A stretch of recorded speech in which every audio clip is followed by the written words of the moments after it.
Ben Shapiro gave me a wonderful phone call as soon as I was canceled. And he had said, you need to punch back. You can't take this lying down. And we had to kind of uproot our lives from living in LA and an unsafe environment. And we traveled to Tennessee, Nashville, Tennessee, to possibly live here. And in my head, I was thinking I was going to end up working for the Daily Wire and we're going to do a movie together and we were going to get this whole other Hollywood started for conservatives. Had the conversation with the Daily Wire because at that time they were talking about SAG-AFTRA, the union for actors. They were talking about mandating the vaccine. Had we started shooting this, we would have needed it to be union because of the stunts. The Daily Wire said, look, we would need you to sign a contract that said that if SAG came to our set and demanded that everybody on that set was vaccinated, that you would comply with getting vaccinated. I was like, just absolutely brokenhearted. This is everything I was standing against. And I told him, I'm just not willing. And they didn't want to do it either.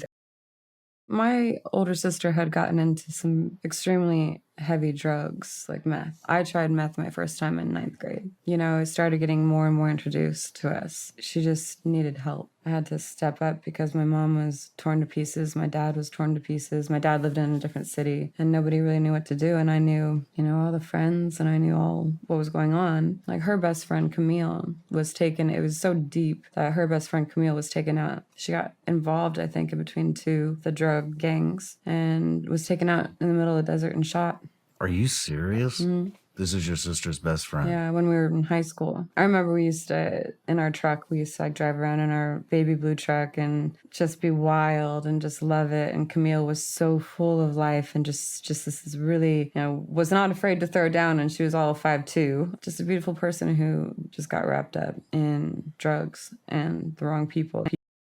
There's no bad blood between me and the Daily Wire. Angel Studios has never contacted me, but I support those two companies full-heartedly because they're giving other people an option to not have to do things that compromise their beliefs. Mm-hmm. And it's beautiful. So I'm more excited about these little superstars that are going to come out of these shows. And then they're going to get contacted by Hollywood and they're going to have to make their decisions and see if they're going to stick to their values or not because they will be faced with all of it. You think Hollywood will pick them up? Oh, yeah. Hollywood is dying. It's either that 1% where you get the Oppenheimer, you either get those wonderful, great movies, and you get like that 1% of like awesome actors, or you're getting the younger group that, God bless them, you know, like that they're being just manufactured to be in that 1%. But what happens when you do that is you're losing art. You're losing soul. This one girl, before I even had one fight, and her name was Christina Martin, I believe. And she came in like braids, and I just thought, oh my gosh, like that is insane. Like she's in my weight class, you know, and I was like, I had like maybe one fight, maybe. I was like, oh my gosh, like how am I ever going to work my way up to that? And she worked out at Chuck Liddell's camp, and I was like, whew, that's going to be tough whenever I get there. Well, I got there quite quickly. I forget what number fight she was. I showed up to a smoker. They called it an exhibition, but I ended up beating her in that. And I'd say that one was a draw. That was my one draw. So then I trained for her a third time, trained my ass off, and I knocked her out clean. On our third fight, I knocked her out, like almost like the wind, just like punching wind right down through like the jaw area, and she went down, and that was my trilogy fight. Damn. Yeah, I went from looking up to her to fighting her 3 times. I found myself drawing my line. I said, I do not worship your business. And I have done plenty wrong in my life that I will need to account for and I will need to apologize for. But at this moment, I haven't done anything wrong. And I am not going to put out one of these fake apologies that you have everybody else put out that mean nothing, that degrade them, that take away from their words. Every celebrity who apologized, they took their voice away to where the next time they speak, it doesn't mean anything because it's just a copied, pasted, regular apology. And I was not going to do that. So I wrote out my own long, big statement. I was like, you want me to make a statement? I'll make a statement. And it wasn't offensive. I understand. I grew up a tomboy. I understand that things are different and people are going through things. And it's a very well-written thing. It's just, I don't worship your business. And my God is bigger than Disney. So this is where I'm at. All I did was beep, bop, boop a couple people, and all of a sudden, Meltdown happened. I figured, what is the least offensive thing that you could possibly put in your bio on Twitter? So they were trying to get you to do the pronouns, right? Right.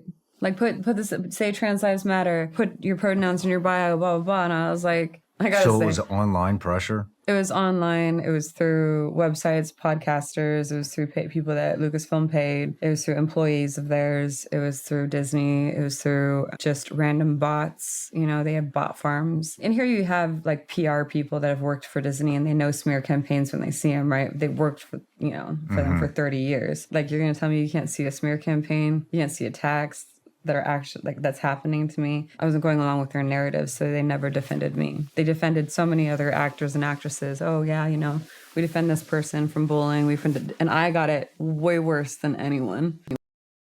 They called him Hitler for 8 years. This is the biggest threat to democracy. So rewind 8 years ago, this shooter was 12 years old, taking all of that in. His entire young adult life through puberty, all he's heard is this shit. And now they want to act fucking surprised when the people that they've brainwashed are trying to kill presidential candidates, kill the opposition. Wow. Or maybe that's what they wanted this entire time. Wow. 12 years old to 20 years old. And that's, you know. That's all you're fed every fucking day. They created this. Now they're scared shitless. They've been exposed. They've been exposed. If I'm not supposed to go back to storytelling in Hollywood and nobody's hiring me because I got completely shamed, then okay, I'll let it go if I have to. And as soon as I did that, a week later is when Elon Musk's attorneys, who he had hired out, emailed me and said, we're interested in looking into your case. Elon Musk had put up that tweet that said, if you've ever lost your job due to a post here on Twitter, we'd like to look into your case. So it's not just me he's helping. He helped a college student. He's like funding their cases. Wow. If it wasn't for Elon Musk, we'd be in a really scary place. I couldn't be more grateful for what he's been doing in my life and what he's been doing, not just like individual lives, but nations. I mean, the guy early in the Ukraine war, I mean, I remember him moving satellites over because nobody else would. Right. So that they could have internet comms.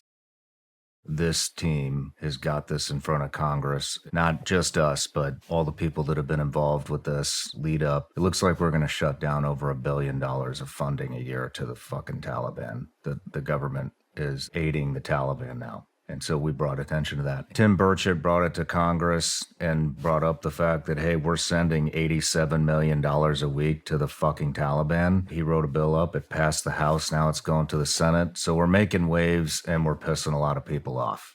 And we're shutting funding down to one of the biggest terrorist organizations in the world. Wow. So that brings a certain amount of fear. I don't think it's any secret how corrupt our government is, and all the Boeing whistleblowers have been assassinated.